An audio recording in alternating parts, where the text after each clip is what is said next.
CDLRPs are on a 5-year life cycle. So the plans that you're seeing in front of you today are the ones that were on the life cycle on that. This is happening now once you adopt the plan. Adopting the plan says, here's your foundation to things you can move forward on. To move forward on, you still have to come back to the table to say, we want to move forward on this. When it comes to emergency management and climate readiness and all the changes under the legislation, in terms of what we're responsible for, it would be considered within a recommendation that might come forward to move forward if it's shifted, but it doesn't change the current recommendations at this time. Dan?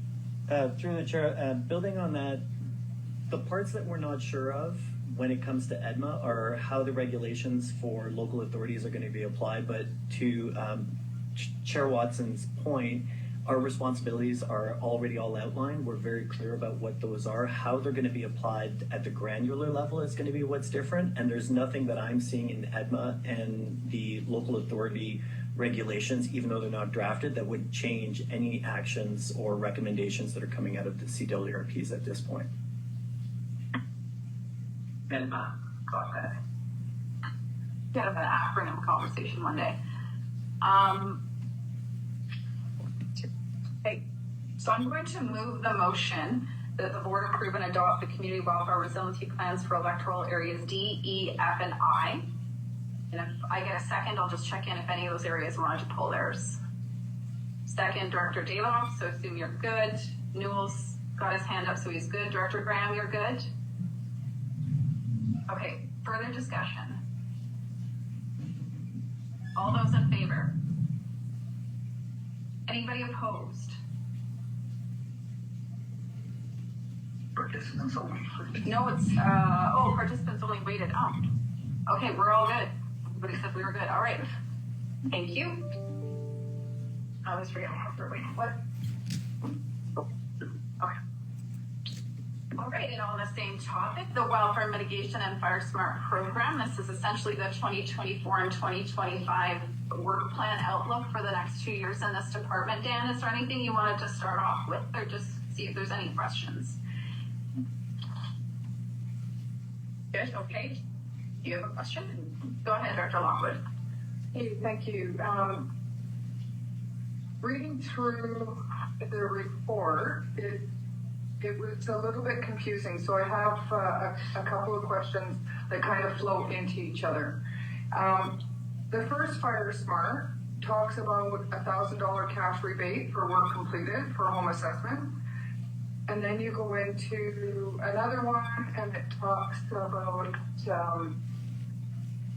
another Fire Smart, where do I have it? Oh, right here, $5,000 home assessment cash rebate. And then another one when the work is completed, $3,000. So one resident could get $9,000 is how I'm reading this. So my first question is how do we determine our cap on that, and what happens if we had 100 people that wanted the that completed all the work and needed the $9,000? Where does that money come from? Dan, did you hear that one? Through the chair, I did. So just to clarify those three numbers. So the rebate program, each residence used to be able to get $1,000, and those are numbers that come from the province. They tell us, so CRI tells us how much each residence is eligible to. So it used to be $1,000. It's now going to be $5,000, and that's a matching rebate. So that resident would need to spend up to $10,000 in order to get that $5,000 rebate. And then there's an additional piece that goes for wildfire, so for the neighborhoods themselves. So it ends up being shared within the neighborhood, that additional $3,000. So CRI is allocation based. So we've attached, I think in the budget, it's $130,000 for rebates. And if we reach that, it's a great problem to a degree, which means we'd have high adoption on the actual program. This year we reached roughly around $130,000. And what isn't totally reflected in this, while we do speak to it, is that the RDCK is eligible for up to $750,000 from CRI for FireSmart. However, each municipality is also eligible for $200,000. So if we had the kind of the modeling that we've done says if we had a higher adoption that would make us hit our cap, we would probably be able to access through our municipalities just through the agreements that we have to be able to actually meet the demand. And I think the clarifying point there is there's two different rebate programs, one for your individual household and one for the community recognition program. Chair, if I could, Director Lockwood, are you pulling the $1,000 from the table in that sheet? Well, Is that where you saw that originally? Because the 1,000 and 3,000, the table is a summary of 2023. So it's the older, it's last year's data. And the paragraph goes into the 5,000 and 3,000. Okay. Yeah. Okay. You have Supplemental, if I can, is that it was brought up about the munis can get up to $200,000, although this $750,000 is for electoral areas. So if there was, I'm trying to understand, if there was an explosion in the electoral areas of people wanting to, and we get to that big number, that's when the regional district is going to come to the municipalities and say, hey, we need your guys' help to apply for the 200,000. I'm not really sure where that partnership is coming from in that regard. Go ahead, Dan. Thank you, through the chair. So the partnership are agreements that we've had, like we've been working with our municipalities throughout the duration of the FireSmart program. Some of the municipalities run their own FireSmart programs, whereas other of the municipalities, we run the FireSmart program for them. So we have in the past applied for various so a few of the municipalities to help them get their own CRI grant, and then they were transferring the funds to us. With allocation-based funding, what we're this year is shifted, where we're supporting the municipality to do their own application, and then with the work that we're going to do, we'll essentially be billing each of the municipalities for the work that was done specific to their municipality. Okay, thank you. Director Graham, go ahead. Thank you, through the chair, and I love the FireSmart program, so thank you for the good work. One question comes to my mind is the people that had assessments thinking they were going to get $1,000 and they haven't done the work, but now are those people like eligible for the $5,000? Go ahead, Dan. Thank you, through the chair. If the requirement to be able to have access to the rebate program is that residences have to have had an assessment at their home. The assessment isn't necessarily tied to the year, or sorry, the rebate isn't tied to the year of the assessment. If they had an assessment in 2019, they can now apply for the work up to that $5,000 rebate. So supplemental. Yes, go ahead. So what if a resident took advantage of the $1,000? Like, can they top that up now for $4,000 more if they do extra work? Thank you, through the chair. The rebate is accessible annually by residents. So every year in the past, they could get $1,000 for any work that they were doing for FireSmart. Going forward, into at least within the current the current grant system, it would be $5,000 annually that they could access. So it's a lot of money. It's actually very exciting. And to clarify, Dan, they have to reference, like they have to show through their actual assessment the work they're doing, and it's correlated back to the original assessment. You can't just be like, oh, I just put this up. The assessment itself is kind of the check and balance. Correct. The assessment is the check and balance, and what we're going to be developing is just not yet developed for 2024 because it's such a substantial amount of money that people would be investing. So they have to get $5,000 back. They have to put in $5,000. So if they're doing siding or something like that, it's a substantial project. And what we're going to be doing is setting up a form of expression of interest prior to the project actually taking form, so that they know 100% whether or not they're going to get that $5,000 back. And we'll be running that through our current team. So one more supplemental, I just don't know if you said yes or no. Like, say my house needed a roof in my original assessment, but I had already gotten my $1,000 last year, but I didn't do the roof. I did other stuff. But now I want to do the roof because can I get this $5,000? Through the chair, yes. Okay, thank you. Vandenberg, and there's no motion on the floor. Thank you, through the chair. Just for a couple of clarities,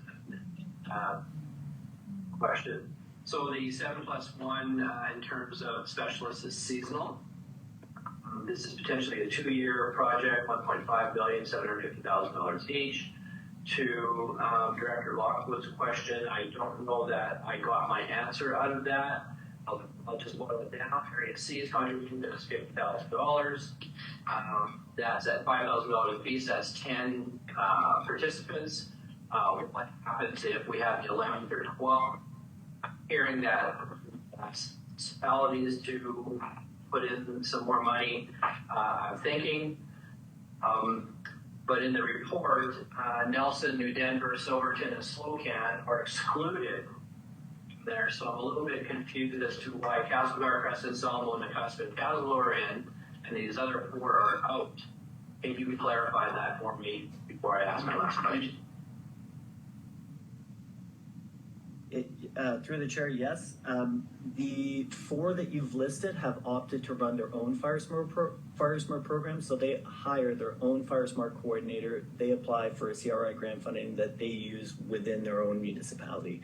The other municipalities that you've listed are some that we have asked to partner with us, so they use our staffing, they use our program, they align with all the marketing and advertising that we do, and the preparation or preparedness advertising that we also do, and then we run the whole program for them. But I think there was another question in there. If an electoral area hits its threshold of available rebates, what occurs then? Are they actually allotted based on the funding criteria, or is it based on demand? I think that was another question you had in there. Go ahead, Dan. I understand. Thank you. Through the chair, we haven't had that issue yet, where because we're pooling the funds from all the different municipalities in the regional district and all the electoral areas together, we've been able to move the money around based on demand and not specifically allocated to an area or a municipality, which is the benefit of pooling the money. And we haven't hit the threshold limit throughout all the years we've been offering this program, and there's been rebates. No. Through the chair, correct. So your third question, and then Paige. The last question is, the report is very well written, but what I feel is missing is historically you have 145 residential rebates up to 1,000 that participated. What's missing is where did, in terms of the area, could you have broken down where these came from? Because I was one of the participants, and I'd be really interested to know in my area, in my region, sub-region, how people are tapping into this. Go ahead, Dan. Through the chair, great. It is information that we have, and if you do want it, I'm happy to circulate that afterwards. Apologies for it not being included in this particular report. Dr. Page.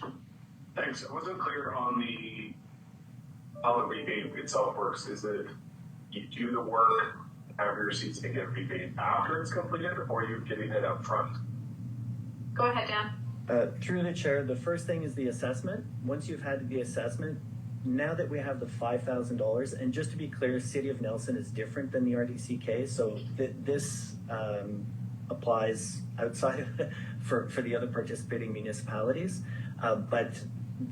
So you get your assessment, and what we're going to be doing is you're going to do an expression of interest that's going to say, hey, in the assessment it said, I'm going to use Director Graham's example, I need a new roof. This year I'm going to get a new roof. My new roof is going to cost me $17,000. They let us know. We say, yes, based on your assessment, based on what you want to do for your roof, you would be eligible for that $5,000 rebate. they pay up front, they get the work done, they supply us with proof of the work, proof of the costs, and they apply for the rebate. We get the rebate. They apply for the rebate to us. We give them the money for their what they're eligible for. So in that case, we get $5,000. Okay, nice. Would anyone like to move the motion? Thank you. Moved and seconded. Further discussion? Just checking online. In favor? Anybody opposed? Opposed, Director Hanegraaff, or delayed? You're good. Okay. Not opposed. Okay. Thank you. Just checking. 9.1.3, this is a greenhouse gas emissions reductions pathway study. I believe it's going to ask you to just do a quick intro on this because this is a previous to this term item that started. Yes, through the chair. So last year, the board approved application to FCM for $200,000 with $50,000 in matching funds through services, where we would do a GHG review of our buildings to support our asset management plans and see how we can improve the functionality of our buildings through that work. This is the award of the contract for that work that we're working through. Questions or a motion? Okay, and seconded McLaren Co. Questions? Director Cunningham, Vandenberg. Thank you. The report of the reduction, 2030 and 2050 of the baseline. However, when we're done handling this greenhouse gas reduction for many years, and so do we start or do we start from certain century now or last 10 years? So I just said those reductions by 2030. I believe the SCEEPs were the baseline. The thingy to the question is, I see you doing this with the ears and a couple of folks not hearing you. So I'm going to rephrase your question and let me know if it's wrong, just so folks can hear. The question from Director Cunningham, what is the baseline that you're using to determine the reduction of greenhouses? My understanding was that, or greenhouse gases, sorry, not greenhouses. My understanding was that the SCEEP assessments, which I forget the acronym for, are the baseline. Is that your question, Director? Yes, I wanted to know what year the baseline goes to. You mentioned 2030 and 2050. So we have to start someplace to get to 50% reduction by 2030 and 100% by 2050. Did you hear this? Sherry started and raised as well. Who? Sherry. Oh, Sherry, you're on the line. Go ahead, Sherry. I didn't see you. No problem. Great. Thank you for the question. And through the chair, the baseline that the RDCK uses for the greenhouse gas emissions is 2018. Right. But for this study, there might be a little bit of a difference with that because of the grant requirements. And so we might have to move the baseline to last year, 2023. And what is the source on those GHG baselines, Sherry? The source of the baseline would be the actual emissions that were emitted by the building. So we use the utility bills, and we have a monitoring software system that is monitoring the building. So we would get the greenhouse gas emissions from those baseline years.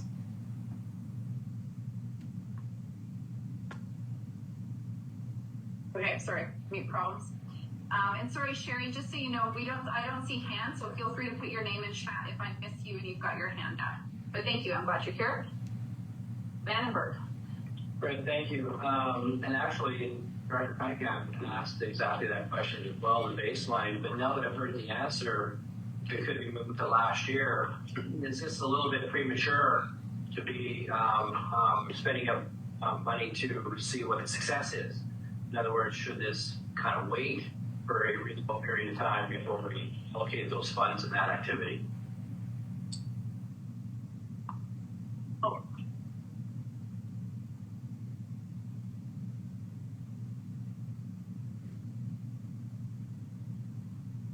Sherry, did you hear the question okay?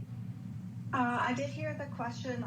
I am just wondering because the allocation of the funds was allocated last February, so I'm not quite sure if the question is, would we reverse that resolution or? Sorry, I'm just, if I could get more clarity on that. Right. Now, I did hear you say that the baseline could in fact be moved to last year. Did I misunderstand that? Oh, just in terms of, there's 3 scenarios that we're going to look at for this study. And a couple of those scenarios are somewhat dictated by the grantors, which would be, in this case, the Federation of Canadian Municipalities. We will have one scenario where we will use a 2018 baseline and then use the RDCK emission goals of the 50% reduction by 2030 and 100% by 2050. For the other 2 baselines, I'm still not clear, and we're going to have to check with the FCM if we could use the 2018 for those other scenarios that they are requiring, or if we could use the 2018 baseline. Stuart, go ahead. So through the chair, Sherry, I think Director Vandenberg's question is a little bit more on what the scope of the project entails, whether it's seeing where we're at in 2024, or maybe you could speak more to the scope of the project around designing how we get to where we want to be in 2030 and 2050. Okay, sure, I can do that. So what we are planning for this study is to have the 3 scenarios, and basically that becomes a conversation point between the different services and the facility managers and the commissions and yourself to be able to plot a path forward. And I must say that we are looking at greenhouse gas emission reductions, but we're also looking at energy savings. So we are hoping with this study that we can actually have substantial reductions to energy usage as well. So once we get those scenarios, we will be able to choose a pathway forward. From that point, in order to help, at that point, we're hoping that it will align with the asset management strategy as well, and hopefully we'll be at a place with the asset management strategy where we can incorporate all this information, find a pathway forward, and then be in a position where we could start applying for grants for capital funds in order to help finance the energy retrofits. Does that more answer the question?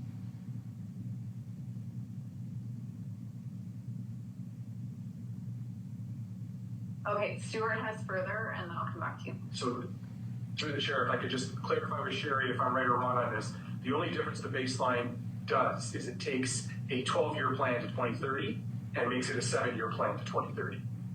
That's the only difference in that. Is that correct? Yeah, I mean, I guess, so the 50% reduction, we still have to determine if we've made progress from 2018 to today. That is in progress right now. Sorry, having some network issues. So it might change the outcome of how aggressive we need to be in order to make those emission reductions. But as for that's why we're going for the 3 scenarios, so we'll be more able to figure out like fiscally how we can go forward with the reductions without increasing with optimizing the amount of money that are spent on different measures that we might do to achieve the energy efficiency. So Joe wants to give an example of one of the rec facilities. Would that help, Director Vandenberg? No, respectfully not. The simplest of the question would be, this is a period of time that we're talking about. Is there any benefit to the taxpayer on this investment? Will we see a reduction to the cost of energy that can be benefited by the taxpayer? If the answer is no, why are we doing this? Okay, so through the chair, if I can answer that. Yes, go ahead, Sherry. We are continually, right now, we are making improvements to facilities across the RDCK right now to reduce the energy. So we are working on that right now. Through this particular study, we are hoping to open the door to be able to receive capital grants for capital improvements. So that is one of the goals of this study. So the study is going to give you some ways you could do those reductions. If you get the funding to implement them, that's the goal, is that you're reducing your energy use, which reduces your bills on utilities. Bills on utilities and also savings to taxation, because in combination with the asset management strategy, we'll be able to get help to replace those assets at a lower cost. Still coming from the taxpayers' backlog. So we're going to keep going with the discussion. Please request a supplemental if you want to continue. Director Cunningham, go ahead. My concern here is, I'll give the Wyoming Community Hall an example. 14 years ago, we started talking about energy reduction, and we put in geothermal heat back at that time, and we also identified grants for extra insulation, and we reduced the cost of heating that hall by about 90%. And instead of just having heat that we turn on when we come in, and by the time the hall gets up, it's time to leave, we are now able to run the heat 24/7 using the geothermal, and so the hall can use way more. Costs have been reduced by different. It's been done now. So, but we can't count that as we move towards 2050 for that facility. So the thing about what the baseline is when we start working on them. How can we meet 50% by 2030? That's my question. Sherry, did you hear that question? I'm sorry, I didn't hear. I heard a little bit of that question, but I didn't hear the whole gist of it. Stuart, can you repeat the question? It's the sound issues are really bad from over here. Can you paraphrase that? Well, through the chair, it sounds like the question for Director Cunningham is, if we've already done work, how does that factor into our measurable GHG reductions?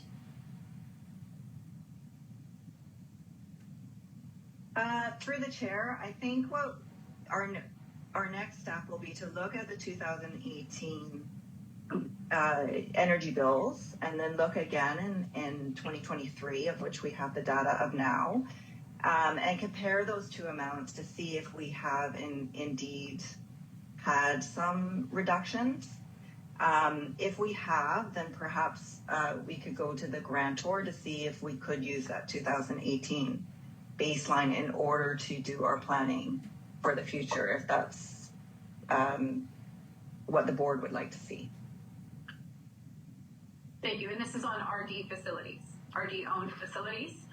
RDCK owned facilities, yes. Supplemental, your final supplemental. I look forward to that. This is another reason this is owned facility, but already. So in a way, they short of our because they're the beneficiary of this thing. But the question is, though, incidentally, I told you it was done 14 years ago. As a requirement of getting the grant, we had to keep 10 years worth of records, which you submitted to the district already. Now we don't have to do that anymore because it's no longer, it was 10 years as well up. However, the energy savings have continued. And the increased uses have been continued, and the reduced costs have continued. The only increase in cost is because of the slight increase in the cost of electricity, and that has, of course, increased costs. I don't know where we go with this, but somehow I think that these kinds of things are not being factored in. And perhaps if I waited longer with big things such as retrofitting the Weinberg Fire Hall, for example, which is in process, maybe I would get a bigger grant. Is there an advantage to waiting longer? Thank you. Thank you. I think that's up to the grantors who write the programs. There is no motion on the floor. Go ahead, Dr. Jackman. I know, we're in the middle of the item though. Is anybody ready to move them up? What's that? Yes, that's it. Oh, my apologies. Okay. No further discussion. No, I don't have anyone else on the speakers list. All those in favor? Opposed?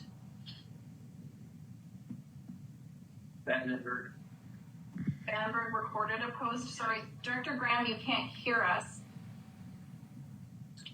Do you know where we are? We're on the motion 9.1.3. I do, but I can hear you, Amy, when you talk, but when anybody else talks, I can hear like every other word. It's like the "Can you hear me now" commercial on TV where yeah, and then you hear a couple words and I think other directors are having the same struggle here.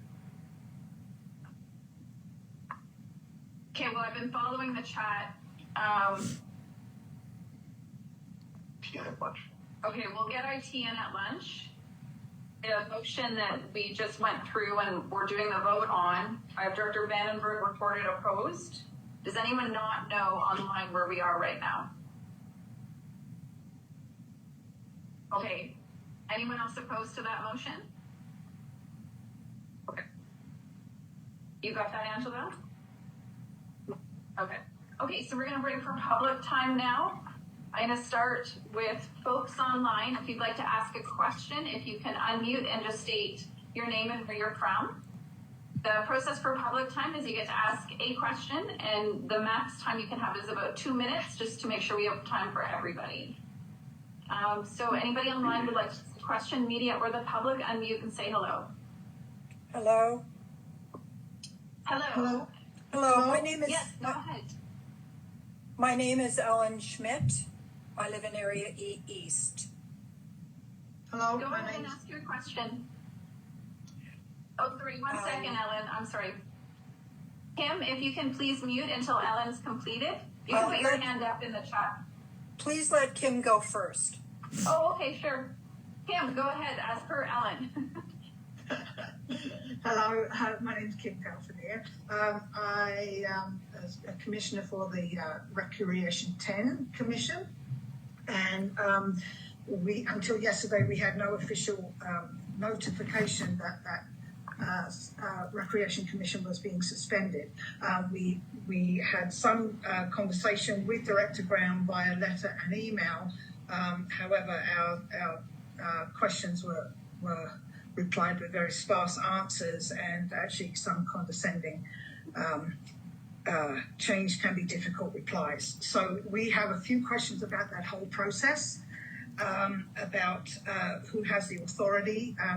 It sounds like Joe informed us earlier about the director has that decision, but we do not see anywhere in that bylaw where it says, where it addresses that, whether that has been suspended or terminated. So that's to bring that to your attention. So where, in fact, that's one question, where is it that it is said that who deems to make those decisions? And so we're kind of curious why such a decision that as big as this, actually suspending a commission, is not in a formal motion in your agenda.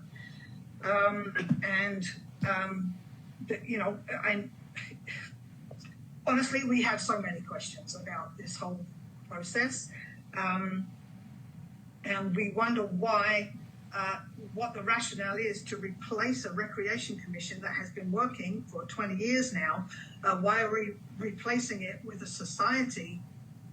You're reinventing the wheel, and surely that's going to cost money, and you know how much time, if you've ever put together a society, the huge amount of work that takes. So we don't understand the rationale. We don't understand the process of getting here. Who has even asked for this society? Where is that $23,000 that was approved in the December meeting for Recreation 10? Where is that now going? So that's just a portion of our questions. Thank you, Kim. I'm going to ask the CEO to respond My best guess is I can't speak to most of that, but we likely need to follow up directly. Theo? Yeah, through the chair, I think that the board did recognize some of the concerns that you outlined by referring the matter on the commission appointments to April. So there's further work to be done around that, and right now the commission remains intact. So the Thank commission you. does remain intact, is that what you said? Yes, the commission remains intact at this time. Recreation to 10 commission is intact. I got it. Okay. So does that mean? Sorry, Kim, it's only one question. I get you have a lot of questions. Sorry, folks, I can't be talking to folks online and have people in the room speaking. So Kim, please email in your questions. I get there's a lot to that, and that there's a broader conversation that needs to happen that I can't answer in this very space right now. Who do I I'm email gonna go it to to? Who do I email it to? Email it to the Chief Administrative Officer and your Director. Ellen, go ahead with your question. Thank you very much, Madam Chair, to the board. I too was a commissioner on Recreation Commission 10 from 2012 when it was reconstituted by the previous director until that was terminated by Director Graham at the end of last year. So 11 years on that commission. So my question, Kim has asked most of the questions that I had wanted to ask as well, but I do, since the motion that was made earlier in the meeting before I came online, if Recreation Commission 10 is still existing, at least until a discussion in April, there is presently, as I understand it, only one commissioner on the board, whose term ends at the end of 2024. Frankly, the other commissioners were not directly asked whether they wanted to continue on Recreation Commission 10 because it became clear in December that Director Graham wanted to move in a different direction. We were asked about participating in that direction, not about Recreation Commission 10. To my knowledge, there has not been a process for seeking new directors for Recreation Commission 10 or for determining that existing directors did not wish to continue. That is a question that I believe needs to be asked. Thank you very much. Angela, you're going to have to come up here, please. So through the chair, as of December 31st, 2023, majority of the commission members have expired, which means that they do not have quorum to hold a meeting at this point. We do have one member that, as Lane has indicated, has an expiry of 2024. So at this time, even though we have, the board has referred the motion, the commission at this time does not have quorum. Thank you, Angela. And just one more point to clarify, a commission that doesn't have members is not the same as it being disbanded. It can just be paused. And so actually ending a commission and ending a service is different than just not repopulating it. We do have some dormant commissions. So just wanted to clarify that. You obviously have more questions regarding process. And similar to Kim, I'd recommend you email those into the CAO and to your director, and we can follow up with you that way. So other public on the line who have a question, please do just put your hand up because there's several of you. I'm watching the screen now. And then we've got a few in the room. Okay, I'm not seeing anyone. Those in the room. Sabrina, did you have a question for us? Come on up. And sorry, folks online aren't hearing us that well. Could you come up kind of in the middle here? Okay. Go ahead, Sabrina. Nice to see you all again. I have two questions to figure out what things are at. And one is the cap on the 20 workshop. Is that, was it for and where is it at? Like, what stage is it at, the cap discussion? And the second one is the discussion on the harmonized ODP. Like, where's that at? Because you guys were going to have a workshop that this happened, just didn't know where sitting with all this. Both workshops are planned, Stuart? Yeah, through the chair, the planning workshop on where the board is looking to go regarding planning and land use is in February. So they'll be discussing that. Harmonizing OCPs is a term that's been thrown out there. It seems to be dominating the conversation. It's a very small part of the conversation, I would say. You'll be talking about the new housing legislation that's come down, but really the overall approach to planning and land use will be the crux of that conversation. In terms of the climate action plan, the board is taking a look at all the feedback from the open houses, the dialogue circles next week. And we'll be looking at the feedback from the process over the past 9 months or so, and looking at how the climate action plan might come back to the board for consideration, hopefully by April, but that's tentative right now. And a couple other to answer to you, the workshops are for the directors. Workshops can never move the business of the entity forward. So if there's any recommendations, that they would always come back to a formal board meeting. So workshops are discussion only and information only.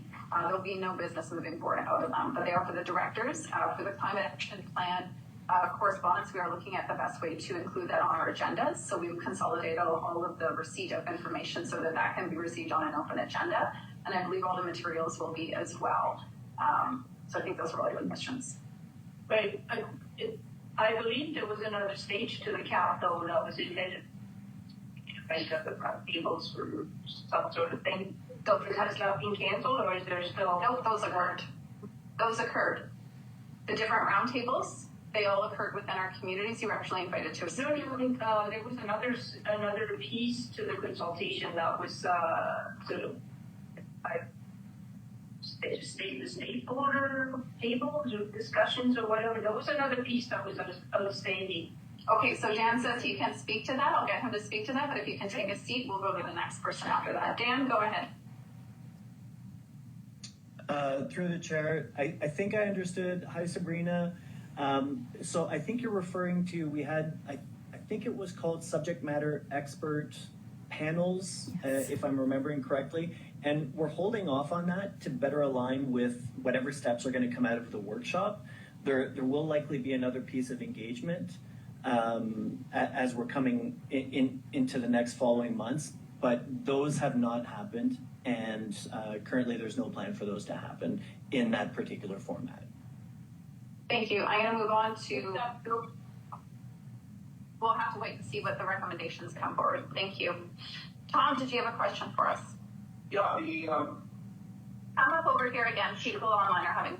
The climate change crisis thing's been around for 30 odd years. I guess why has the regional district, the various city components on board now ignored it for 30 years? And consequently, we're in a more expensive position to, for example, this building was first built. I came in here. It said we need to do composting, and I think it was Mr. Cunningham here sent information and it was ignored in the comments. So that's whenever this building was built. So why is it taking so long? Is it because she didn't believe it? The province didn't believe it. All of a sudden, we're in a panic about the climate. But the information's run easily on the international level for 20 years. What's taking you folks so long?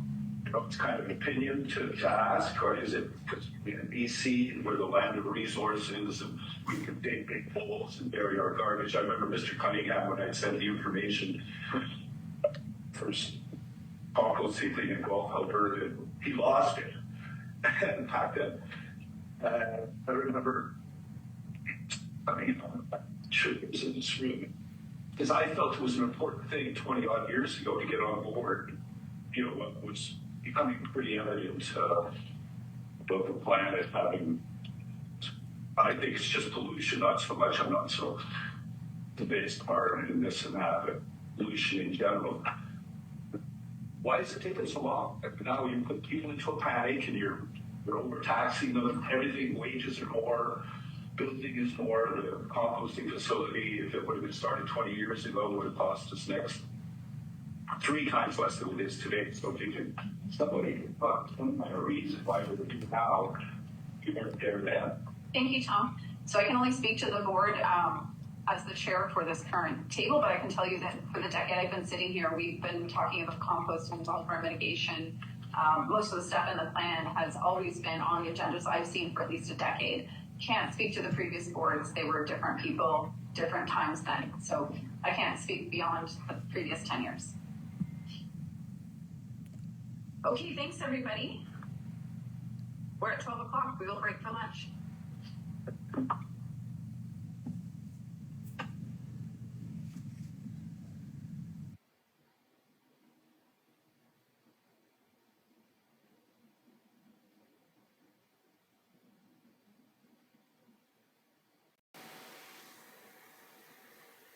Members,